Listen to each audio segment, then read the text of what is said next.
Hi everyone and welcome to today's pouring series.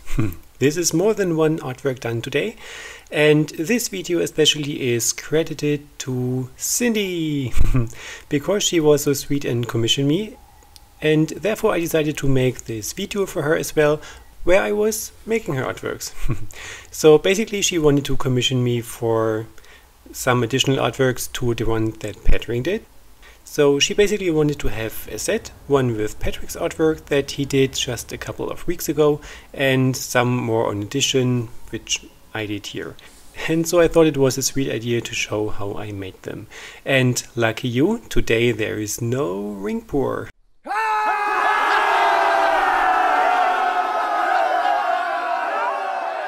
Believe it or not, it's dirty pours. So basically what you can see is a 40 by 40 centimeter canvas board, which is a cardboard wrapped around with linen, and you can see the colors that I have mixed. Of course, Cindy told me the colors that she would love to have in her pours, and they all should fit to her interior of her home. Of course, makes sense, right? So you can see me using blue or different kinds of blues, a green, which is something I really rarely work with, a purple, and white, of course. So those are all the colors that I'm using here. And the white was actually more like a silver, which looks kind of whitish here in the video itself and doesn't really look so much different than white in general, because it's a pretty light one. But I think it was silver. The mixture that I'm going to use here is the same that I always use, which is my acrylic binder, which I have linked in the video description as well. And in case you are really new to my channel and have not heard me using the acrylic binder and don't know what it is, this is basically the material that the acrylic paints are made of, but having no pigments mixed into them. So it's a whitish kind of liquid, it dries clear, and this one is rather thick, which is great because I can thin it down with water to the consistency that I like working with. And besides this, I also added some paint, of course, to get the color and mix it around, added some water, and this time here I again used some silicone. I have not used silicone for so long due to the ring pours, so it was really fun to put some silicone in my paints again and to see what effects I can create. To be honest, I need to confess that I was a bit scared because I did not do anything like that for a couple of weeks now, but I was super brave and just jumped into it. I mixed my cup, poured all the colors in, and made a regular dirty pour for this canvas here. And in addition to that, you can see me using here my drip of saved paint. So this is what I basically do. So I scrape up the drip of paint and leftover paint from my pours and put them into a large jar, having a lid, of course, to have it airtight. And yeah, I just mix it, all the colors together, which forms more or less a neutral gray. Sometimes it's darker, sometimes it's lighter, but it's basically always a gray. And this is perfect for an underlayer paint because it's kind of a neutral color, and you have your canvas soaked in paint so the actually pour can flow over and glide over it more easily. So here you can actually see me do this, and sometimes I do sift this paint through just to avoid any clumps and stuff that the paint actually does sometimes. And when you scrape the paints and some of the paint was already starting to dry, you have these things flowing around in your paints. So I sift this through and have everything pretty smooth in the end. This of course goes pretty fast, and when you see the first result here, you might think this is pretty much mediocre. Not so great at all. I'm with you. But wait until everything is torched. So when I use my torch and go over all these areas, the cells are going to form and everything looks really pretty. And in case you still think it's not one of your best ones, wait until this is dry, because this turned out really gorgeous. It has so many different effects and cells and structures. It really looks awesome. And this is based by the blue that I've used. It's the regular blue, my Phthalo-cyanine blue. It's hard to pronounce, but I love this blue so much. It dries really dark, so way different than it looks now. And the purple was a metallic color, so this is going to get its shimmer as well as the green did. So I went over there with my torch and see what happened. So many cells have formed.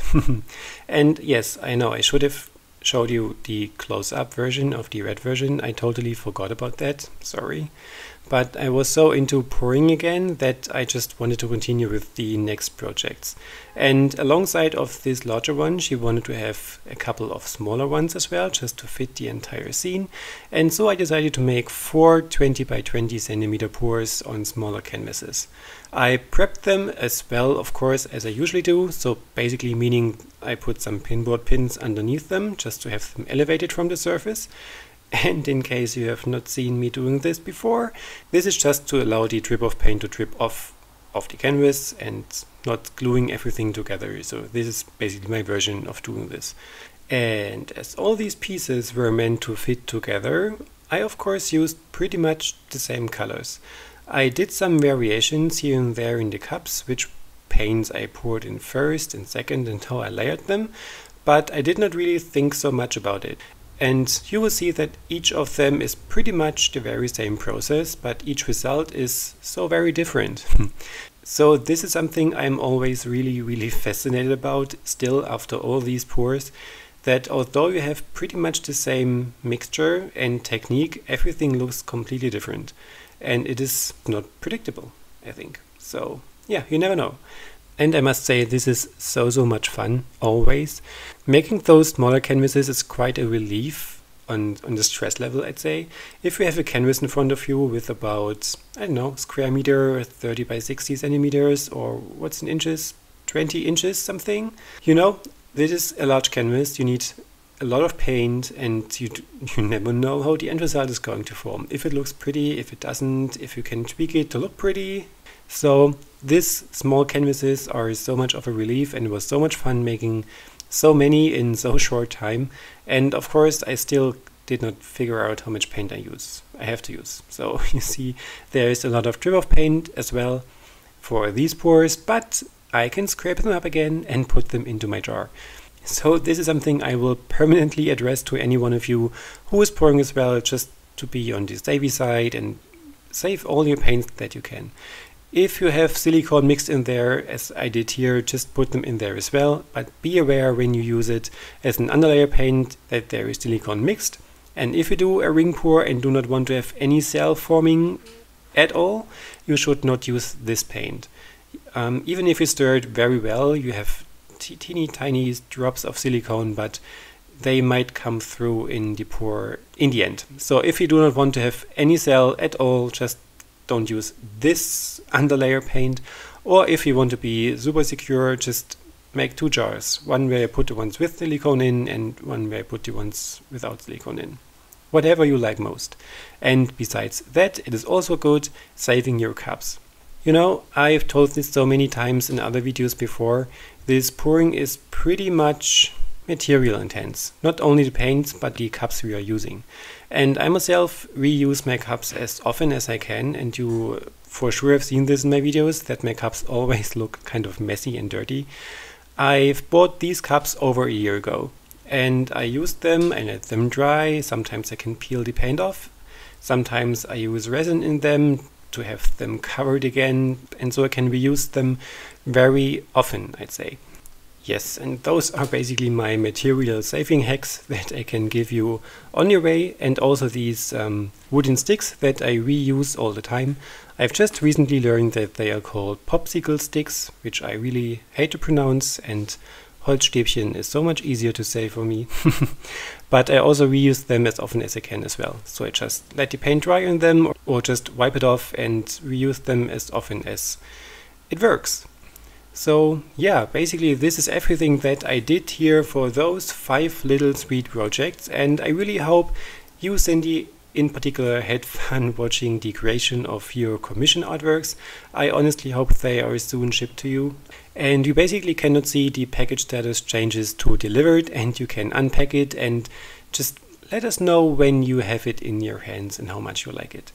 So this was basically everything that I did for those 5 little sweet projects, and of course you will see the end result varnished and dry and finished in the end of the video, as I usually show you in the close-up outside in the sun.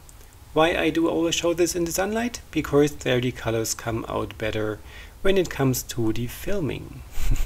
And it just looks better there. So yeah, as usual, I hope you liked this video. If you want to commission me for something you would like to own, just let me know. I would be super happy.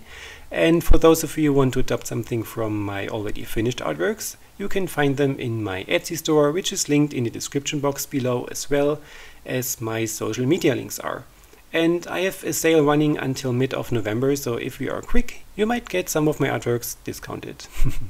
So if you're new to my channel and have not seen any of my others, please make sure to subscribe to not miss out any of my new videos, and make sure to have a look at my older videos because some of them are really sweet. Leave me a thumbs up if you like this video, and for any questions, of course, leave me a statement in the comment box below. I will be super happy to answer every one of you as soon as I can. Thank you for your time, thank you for watching, and other than that, I hope to see you in my next videos. Have a great day. Bye bye.